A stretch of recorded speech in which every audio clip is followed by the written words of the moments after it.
The evening my daughter tossed my house keys on my own kitchen counter like she owned the place, she told me I'd be getting up at 4:30 a.m. to make breakfast for her new husband. Harold likes his coffee strong and his eggs runny at 5 sharp, she said. You're up early anyway, Mom. It's not a big ask.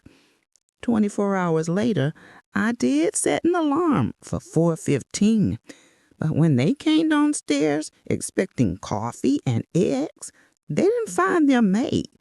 They found my lawyer, 2 tax suitcases by the front door, and a stack of papers that made it very clear whose name was on the deed.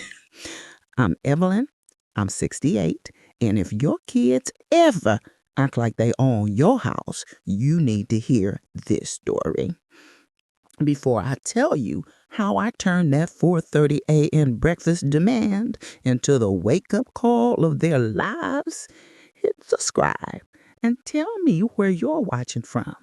And if you're over 60, especially my ladies, drop "not your maid" in the comments so I know you out there with me. It was a Sunday afternoon in July, the kind of Florida heat that makes the air wobble over the pavement. I was on my screened-in porch on the Gulf Coast, iced tea sweating on the table, watching herons argue with pelicans in the canal. Retirement has taught me to enjoy slow things, crosswords, thrift stores, and sunsets that take their time. Then a car door slammed hard enough to wake the iguanas. Through the screen, I saw my daughter, Melissa, stomp up the driveway in wedge sandals that were absolutely not made for Florida parking lots. Behind her came my 2 grandsons, Caleb and Noah, wrestling a suitcase that was bigger than both of them. And last in line, carrying the rest of the luggage and a garment bag, was a man I've met exactly once on FaceTime. "Mom," called Melissa, not knocking, not texting, just swinging the front door open. "We're here." I set my tea down and walked into the foyer. Well, if it isn't Mrs. Newlywed and her traveling circus. Melissa squealed and hugged me the way people do when they want something. Her diamond ring flashed in my face. "Isn't it gorgeous?" she said. "Harold did so good." Harold stepped inside, tall and pressed, with one of those gym bodies and an expensive haircut that says, "I spend more on my hair than you do on car insurance." "Mrs. Harris," he said, holding out a hand. "Great to finally meet you in person. I'm Harold." "Evelyn, please," I said, shaking his hand. "And you two, come here and hug your grandma before that suitcase explodes." They barreled into me, and I thought, this is worth everything, for about 3 seconds. Then Melissa dropped my keyring on the console table like she was clocking out of her shift. "What brings you all down?" I asked. "I thought you were off in Jamaica." "We were," she said, "but the resort was boring. Harold said, 'Why pay for a hotel when Mom's beach house is just fitting there?' So we decided to extend the honeymoon down here with the boys."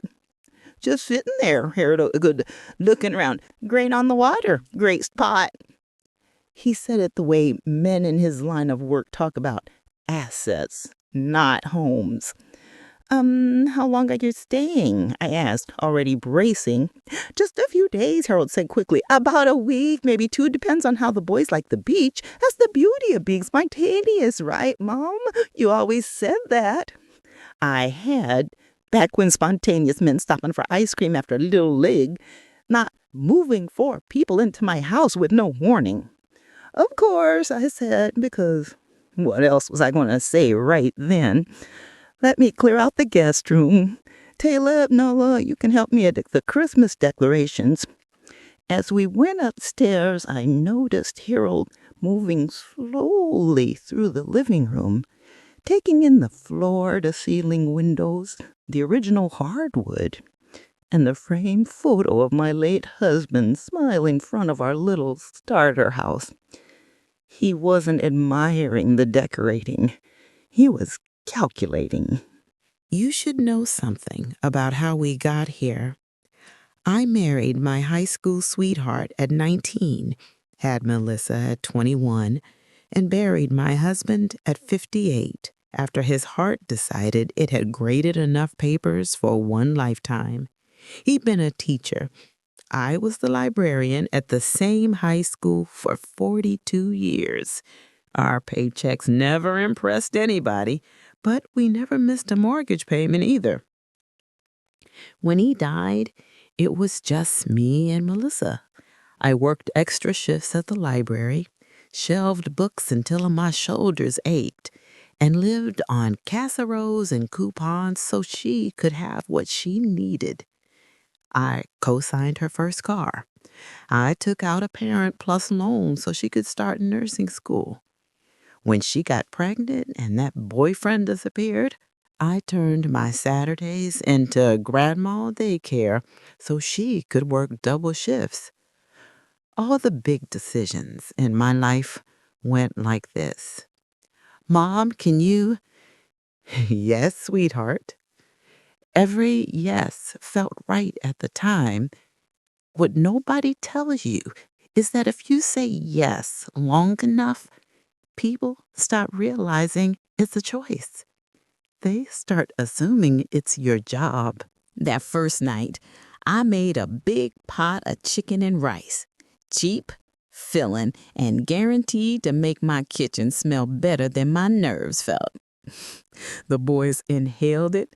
Melissa poured herself a glass of my good Chardonnay without asking. Harold complimented the seasoning like he was reviewing a restaurant. Evelyn, this is fantastic, he said. Do you cook like this every night? I cook like this when I feel like it. Otherwise, it's scrambled eggs and whatever fruit still looks alive. He laughed and glanced around the open living room again. This place is really something, he said. Open plan, water access, newer roof. You've got serious equity sitting here. I always just called it home, I replied. After the boys went outside to catch lizards, Melissa settled on the couch like she owned it. Mom, Harold and I wanted to talk to you about something, she said. Here we go. What's that? I asked. She exchanged a look with him that I didn't miss. We're worried about your living situation. You out here by yourself. Hurricanes, scammers. What if you fell? What if something happened and nobody found you for days? Debbie next door can see me through my kitchen window when she waters her begonias, I said. If I fall, she'll text before the paramedics. Harold leaned forward, elbows on his knees, slipping into what I would later recognize as his client face. We've just been thinking long term. You're at a certain stage of life. Certain stage of life? I'm pretty sure my eyebrows touch my hairline. You've got, what, 400, maybe 500,000 in this property? You could sell, move into a smaller condo closer to us, invest the difference. You'd have more cash flow and less responsibility. We know people who specialize in helping seniors do exactly that. Seniors? You mean people my age? He smiled like I'd proven his point. Mom, it would be safer. No more worrying about roofs or lawn guys whipping you off. Harold's already helped one of his clients do this, didn't you, babe? Absolutely. I hope people maximize their real estate potential all the time. I took a sip of my wine and let that sit. So you drove 11 hours with 2 kids and 3 suitcases from Georgia to tell me to sell my house. It's not like that, Melissa protested. We're trying to help you think ahead. I've been thinking ahead since before you were born. That's why this house is paid off. You paid it off 5 years ago, and I plan to live in it until they carry me out or I decide to move because I want to. Harold laughed lightly, but his jaw tightened. Just something to consider, no pressure. In the meantime, we're happy to help out while we're here. Repairs, groceries, cooking. I looked at the half-empty bottle of wine and the still full sink. So far, the only thing you've helped is my water bill. They both pretended not to hear that. 2 nights later, the real insult arrived. It was a sticky Tuesday evening. I had spaghetti simmering on the stove, the boys' favorite, and my AARP magazine pile was still occupying one end of the dining table. The boys were arguing about who'd caught the bigger fish that day when Melissa clinked her fork against her glass. Okay, ground rules. We need to talk about mornings. Here we go, I murmured. Harold has standing calls with his New York clients, time zones and all that. He really needs a proper breakfast to focus. Harold looked up from his phone, clearly having rehearsed this one. I'm an early riser. I like to get my workout in, then coffee and protein by 5, so I'm sharp for the East Coast.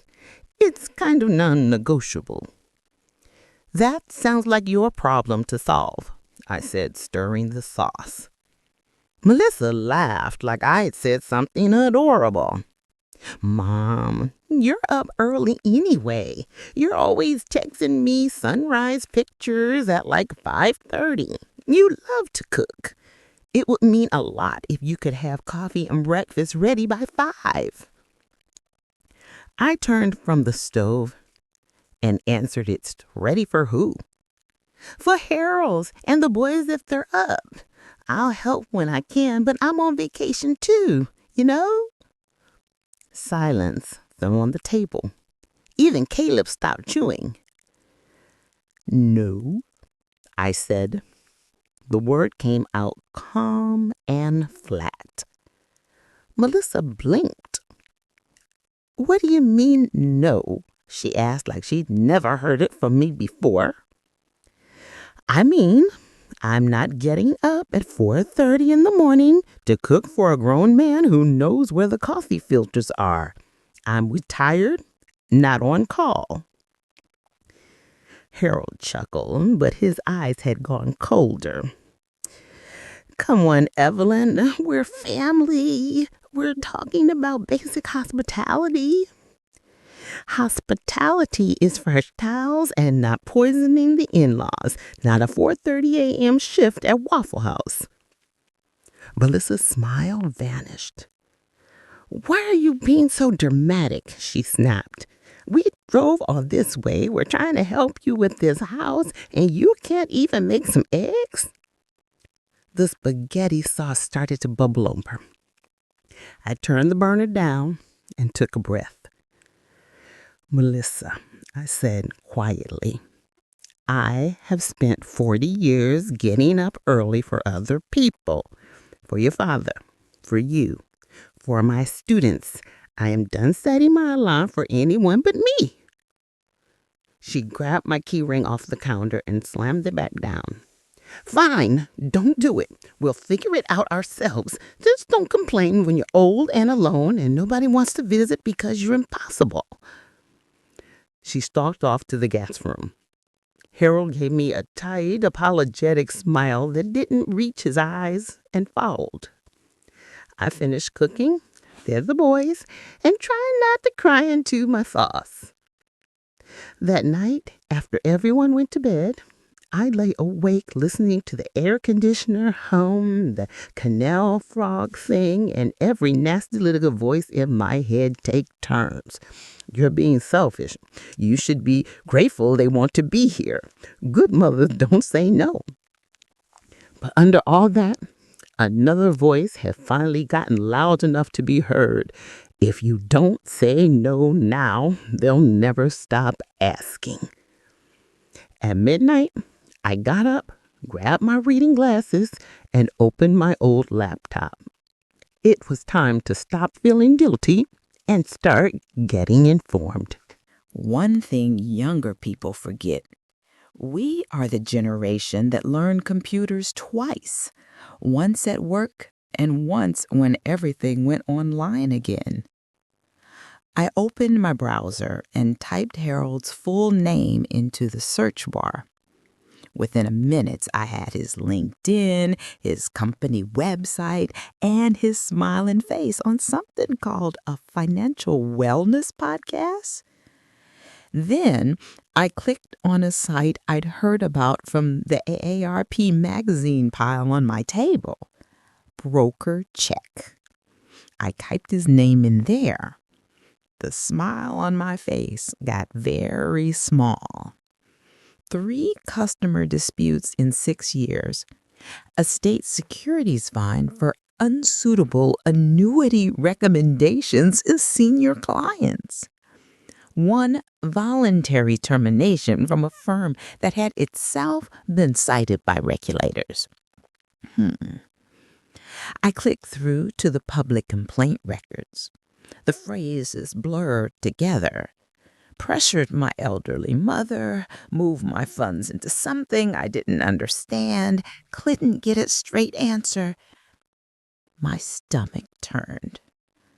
Out of curiosity and fear, I searched my own address plus the county property appraiser's site. There it was, my little 2-bedroom waterfront, original purchase price and current tax valuation staring back at me. Paid in full. Market value higher than I dared to guess. No wonder Harold's eyes had lit up. I opened my email and started a new message. Subject: time to do that paperwork. To Linda Benton. You know how you've been after me for 2 years to update my will and put the house in a trust? My daughter just arrived from Georgia with a new husband who sells annuities to old ladies and wants me to sell my house. He also thinks I'll be getting up at 4:30 to make his breakfast. Can you come by in the morning? I'll make coffee. You bring the paperwork. E. Linda is not just my lawyer. She's been Aunt Linda to Melissa since kindergarten. We met when she was a paralegal, and I was running the library's after-school homework club. Her husband died a year before mine. She put herself through law school at 50 and built a practice around elder law because she was sick of watching seniors get steamrolled. My phone buzzed a few minutes later. On my way at 4:45. Documents are half done already. Don't cook for anyone. L. I smiled for the first time that day. At 1:15 a.m., I closed the laptop, set my own alarm for 4 o'clock, and went back to bed. My alarm went off at 4. I shuffled into the kitchen, turned on the coffee maker, and mixed up banana bread batter while the house was still quiet. If I was going to war, I might as well have carbs. At 4:30, I pulled the bread from the oven, the house filling with that warm banana cinnamon smell that makes people think you love them unconditionally. At 4:40, headlights swept across my front window. Linda came in like a woman on a mission, gray streaks in her dark hair, wearing jeans and a blazer, and carrying an overstuffed leather briefcase. "You look like someone just peed in your Cheerios," she said, hanging her keys on the hook she'd been using for 20 years. They threw my house keys on my counter and ordered breakfast, so yes. She kissed my cheek, poured herself coffee, and spread a stack of folders across the dining table. "We've been talking about this for how long?" she said. 3 years? "At least," I admitted. "We're doing it now," she said, before they finished their first free vacation. We went through everything. My old will from before my husband died, the life insurance payout that had mostly gone into the house, my Social Security and tiny teacher's pension, the little Roth IRA I'd forgotten about. Linda had come prepared. "I drafted a living trust last month in case I could ever talk you into this," she said, sliding a document over.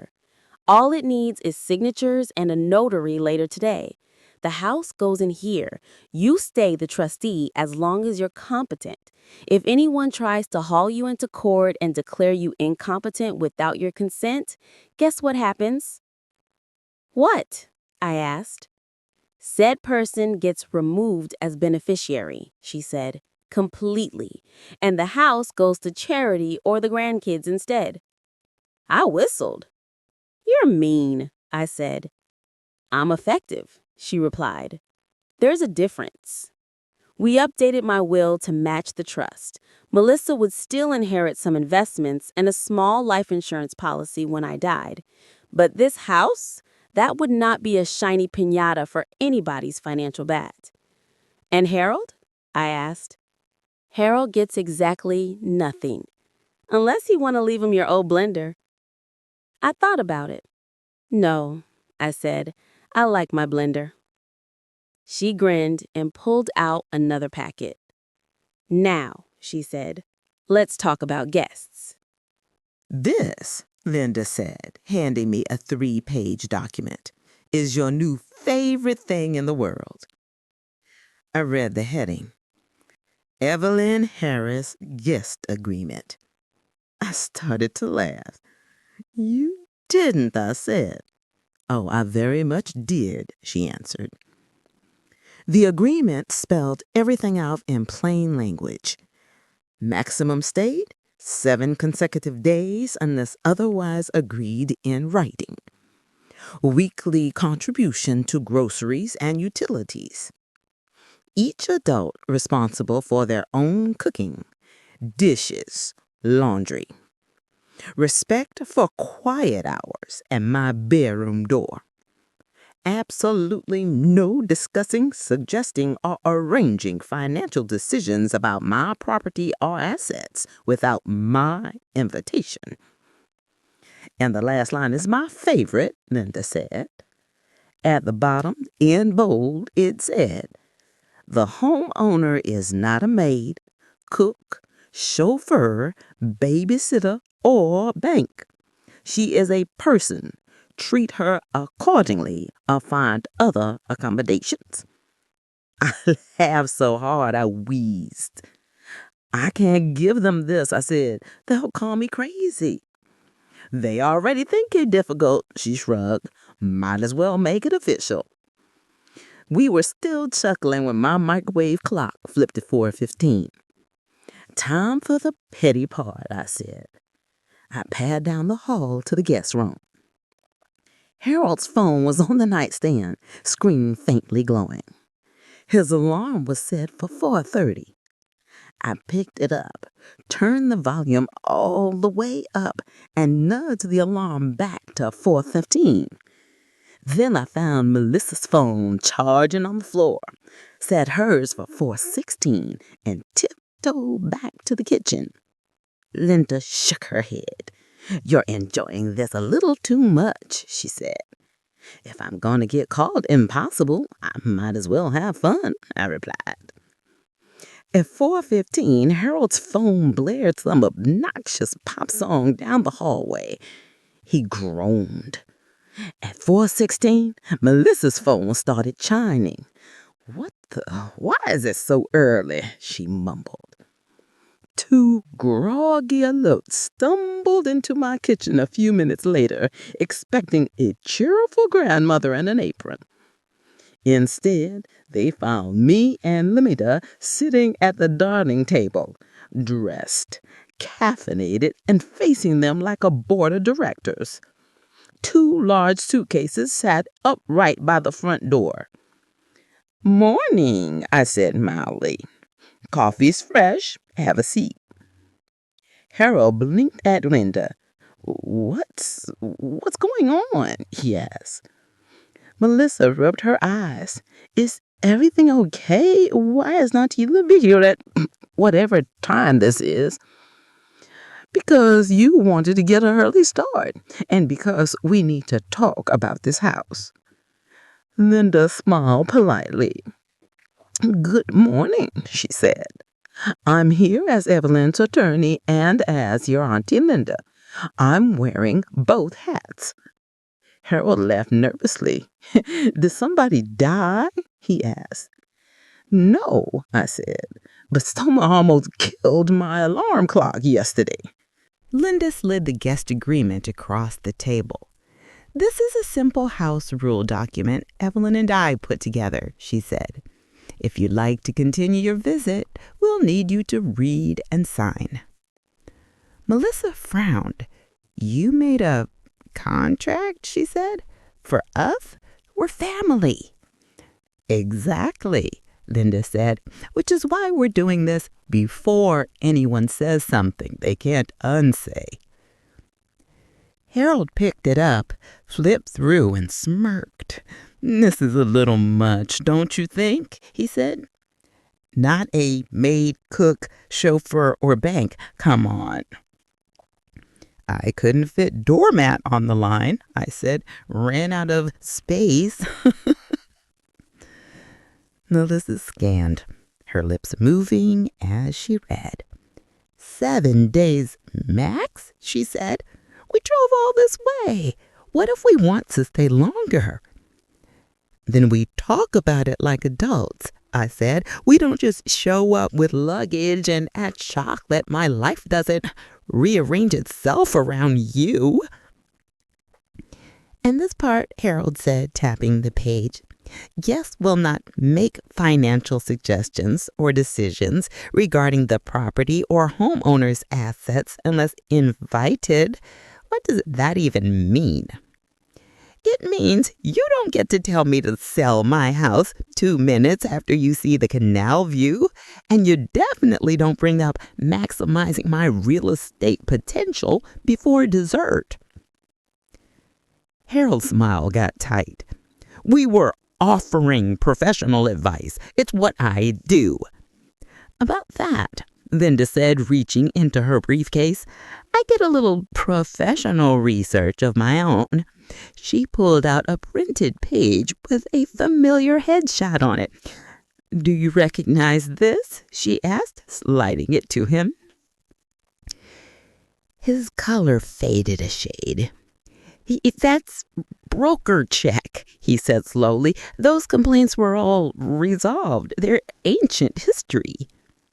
"For the record," Linda said, keeping her tone light, "they're from the last 6 years, and the State of Georgia Securities Division doesn't consider them ancient history. They have an open investigation into your former firm's sales to seniors." Melissa's head snapped toward him. "What investigation?" she demanded. "It's nothing," he said quickly. "Every advisor has a few cranky clients. Regulators overreact all the time. This is exactly the kind of thing we didn't want to upset your mom with." I took a sip of coffee. "You were happy enough to upset me with talk of selling my house." Linda leaned back. "Harold," she said, "I'm sure you're very good at what you do, but Evelyn is not going to be added to your list of cranky senior clients. That's why we have finally done what I've been telling her to do for years." She pulled out another folder. "This," she said, "is Evelyn's new living trust and will." Melissa's eyes went wide. "You changed your will?" she asked. "I updated it with my lawyer, which is something adults my age do. Linda summarized, professional but gentle. Evelyn has transferred this property into a trust in her name. No one, including you two, can sell, mortgage, or otherwise meddle with it without her consent. If anyone tried to obtain guardianship or power of attorney without her approval, they are automatically removed as beneficiaries. Silence sucked all the air out of the room. Melissa looked hurt. Harold looked furious. "You really think we do that to you?" Melissa whispered. "I think," I said carefully, "you married a man who makes his living convincing older people to sign things they don't fully understand. And I think desperation makes people justify a lot of things they never thought they'd do." Harold stood up, hands flat on the table. "This is insulting. I came here offering to help you. This place is a lot for someone your age to manage." "I manage my Medicare paperwork. I think I can handle a long tie and a roof inspection." Melissa pushed her chair back. "So that's it," she said. "You update your will, shove a contract in our faces, and treat Harold like a criminal?" Linda said softly, "No one said criminal, but you deserve to know what you're getting into." She pulled out another sheet. "Harold currently has 3 credit cards in collections, 1 repossessed car loan, and a business line of credit that's 90 days past due," she said. "His firm is registered at a UPS store. And 2 months ago, he did a public search on your mother's address and property value from his work computer." She stared at him, face going white. "Is that true?" she asked. "It's taken completely out of context," he said. "I was looking at options. We talked about helping your mom downsize. It's financial planning." "Is that what you call what you did to those other seniors? Because the state attorney general calls it unsuitable recommendations and undisclosed conflicts of interest." I watched the realization dawn on my daughter's face. This wasn't just about me. He'd been planning to use her, too. "How long have you been looking at my mother's house as an option?" she asked quietly. Harold's mouth opened and closed. "I love you. We're a team. Everything I do is for our future. Do you really think I'd come after your mom without you?" "That's not the comforting answer you think it is," I said. Linda stacked papers. She said, "Here's the reality. Harold's financial situation is unstable. Regulators are already looking at his business practices. Your mother's home is a very attractive asset to someone in his position. So yes, Evelyn needed to protect herself. And frankly, so do you." Melissa sank back into her chair, hands shaking. "I thought you were successful," she said to Harold. "You told me you were building something, that the complaints were just jealous clients." "They are. This is all blown out of proportion." I looked at my daughter. "Sweetheart," I said, "he didn't choose you because you're smart and funny and beautiful, though you are all those things.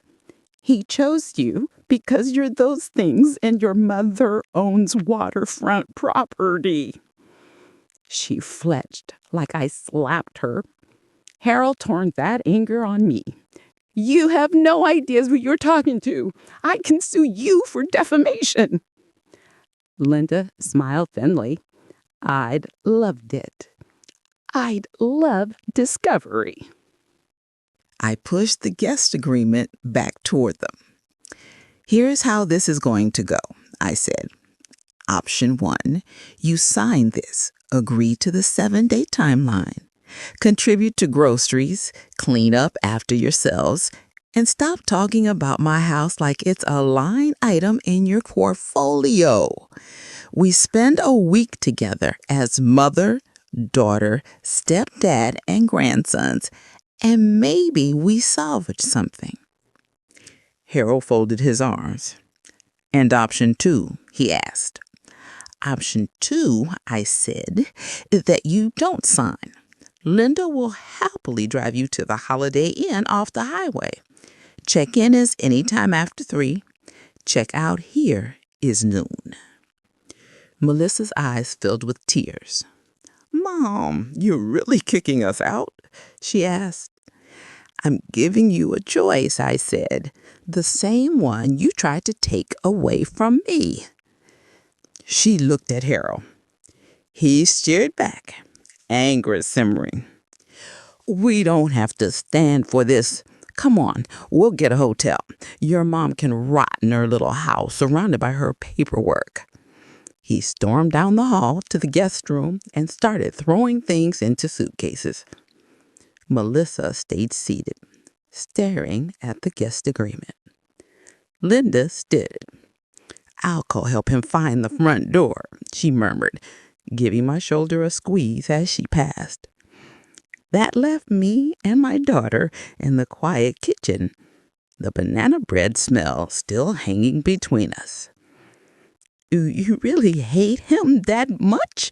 She whispered. I don't hate him, I said. I don't know him. I hate what he represents. One more man who sees me as a walking checkbook with arthritis. She gave a sad little laugh through her tears.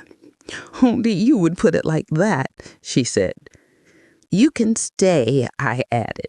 You and the boys. Harold can come back when he's ready to respect my boundaries, or not at all. That's your choice. She shook her head. She can't do that, she said. We just got married. I know. I remember that kind of loyalty. I also remember it's possible to love someone and still recognize when they're dangerous. Harold appeared in the doorway with the suitcases. We're leaving. Melissa? She stood up, wiped her eyes, and looked between us. I need time, she said to me, to figure out if you're right or if I've just married my father with better hair. She followed Harold out. I walked them to the driveway, helped the boys buckle into the back seat, and kissed their foreheads. Grandma loves you, I told them. This is grown-up stuff. It's not your fault.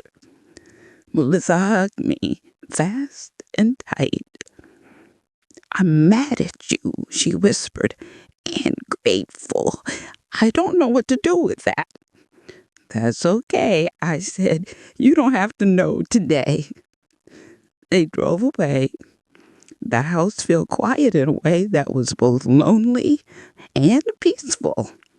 I went back inside, poured myself a fresh cup of coffee, and sat at my own table at a civilized hour, with no one demanding anything from me. For the first time in a long time, I felt safe. I thought that was the end of it. I was wrong. The following Friday, I went to line dancing at the community center. There's nothing funnier than a room full of women in their 60s trying to remember the steps to Copperhead Road. During the break, my friend Joanne asked why I'd missed bingo the week before. Family drama, I said. My daughter tried to turn me into their live-in maid. We had discussion. 10 minutes later, I was surrounded by a circle of women holding styrofoam cups of that coffee, all with their own stories. My son moved in for a couple weeks after his divorce. 8 months later, he was still there between jobs, and I was doing his laundry, one said. My daughter's boyfriend keeps joking that my house will solve all their problems once I don't need it anymore, another said. My niece put me on her checking account to help with online banking, she whispered.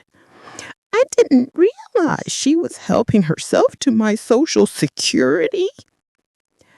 I told them about the guest agreement. You mean like in writing? Betty asked, eyes wide. In writing, I said. Linda printed it. She made me sign one too. Rules go both ways. Can we get a copy? Joanne asked. Make that 12 copies, another woman said. So I called Linda. By the next week, the community center bulletin board had a stack of sample guest agreements next to the flyers for Tai Chi and Medicare counseling. We thought maybe a dozen people would take them. They were gone in 2 days. The director asked Linda if she'd come give a talk about protecting yourself without alienating your family. She didn't. The room was packed. Women told stories about adult children who used their homes as storage units, about grandchildren whose parents forgot to come back and pick them up, about relatives who just needed a place to stay while they looked for work but never filled out a job application. None of them called it exploitation. They called it family. Linda called it what it was: boundaries and respect. The local paper card went into the human interest story. Florida Grandma's house rules go viral at Senior Center. They blurred my last name but used my first and a picture of me holding the guest agreement like a broad fishing trophy. My phone rang for days. Evelyn, my grandson came home from college and tried to move back in with a duffel bag and a girlfriend, a woman from church told me. I handed him your paper and said, sign it or find a dorm. You're my hero. That's when I realized my little 4:15 a.m. showdown was bigger than my kitchen. It was something a lot of women my age had never been given permission to do. Say no without apologizing. 3 months went by before I saw Melissa again. She called first. That alone was progress. Can I bring the boys down for the weekend? She asked. Just us? Harold's working out of town. There was a story under that sentence, but I didn't dig. Yes, I said. I'd like that. I paused. But we're signing the guest agreement this time. Everybody lives by the same rules, even people I gave birth to. She laughed, a little shaky. Aunt Linda already emailed it to me. I put it on my fridge, not your maid and all that. They arrived on Friday afternoon. The boys ran straight to the dock with their rods, like nothing had ever happened. Melissa stood in the kitchen, looking at the agreement magnetic to my freezer. She reached into her purse and pulled out another packet of paper. What's that? I asked. My version, she said, for me and Harold. She handed it to me. It was a marital money agreement, one she'd drafted with a legal aid clinic after talking to Linda. rules about separate accounts, spending limits, no signing contracts or putting property up as collateral without both signatures. A clause that said if either spouse had debts, the other wasn't responsible. I realized I've never had boundaries with anybody. Not men, not bosses, not even you. I thought love meant saying yes to everything. So I'm learning to say no. I felt my throat tighten. I'm proud of you, I said. She laughed through a tear. You're the one who taught me. I just didn't like the lesson at first. We spent the weekend cooking together, when we felt like it, and letting the boys drag us into the ocean. She helped me sort old boxes in the garage. I helped her look at her budget, not as a bank, as a mother. On Sunday, as she loaded the boys into the car, she turned back. I told Harold he wasn't welcome here until he sits down with you and Aunt Linda and apologizes, without talking over either of you. And how did that go? I asked. He's staying with a friend. We'll see if he decides he likes me more than he likes my mother's equity.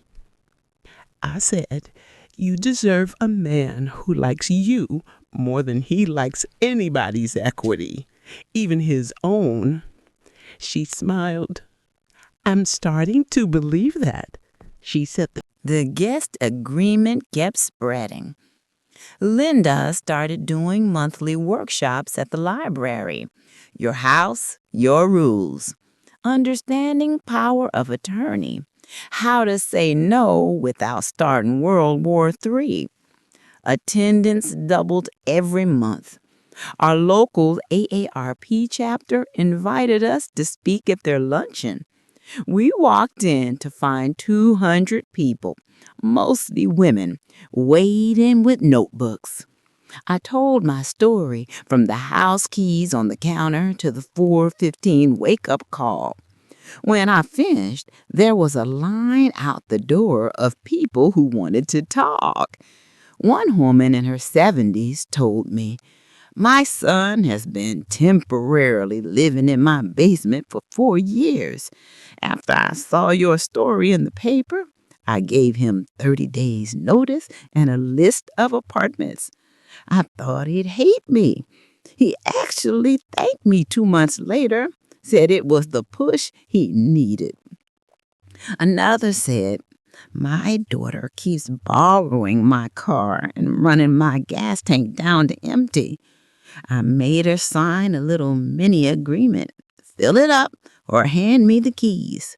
You would have thought I asked for a kidney, but she's doing it. Linda and I ended up on a local TV segment. Grandma House Rules, seniors taking back their space. The host asked me if I was worried about backlash. I said, backlash from who?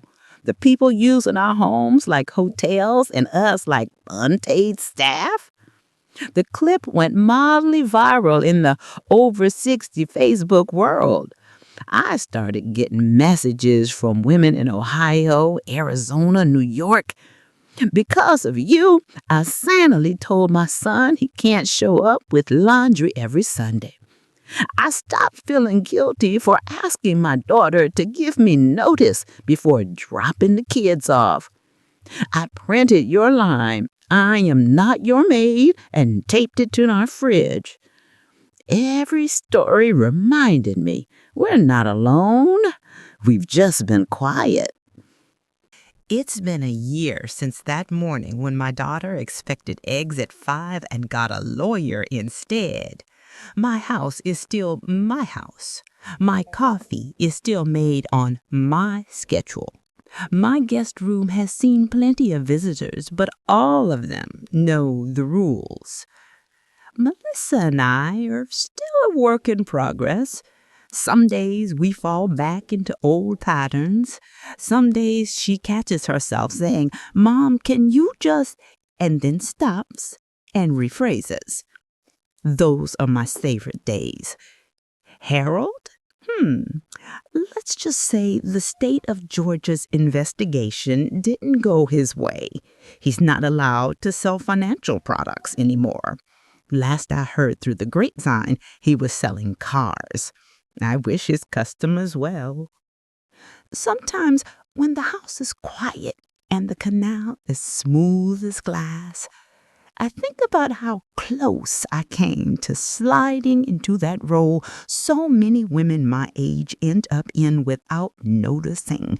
Always available, always cooking, always last. If you're watching this and you're over 60, especially my American ladies who raised kids through the 70s and 80s and are now being told you're lucky if they visit, I want you to hear me. You are allowed to have rules in your own home. You are allowed to say, no, that doesn't work for me. You are allowed to sleep past 4 in the morning. Being a mother does not make you a maid. Being a grandmother does not make you a free daycare. Owning a house does not make you public housing. So if someone half your age tosses your keys on your counter and tells you what time you'll be waking up to cook for them, remember this. You bought that stove. You paid that electric bill. You survived decades of early mornings already. You get to decide how many more you're willing to give away. If this story hit a little too close to home, you are not alone. Tell me in the comments where you're watching from. And if you're over 60, drop "not your maid" so we can find each other. And if you've lived anything like this, kids, in-laws, or anyone else treating your home like a hotel, share your story. You never know who you'll give courage to. I'm Evelyn. I'm 68. I own my house. I own my mornings. And I am not your maid.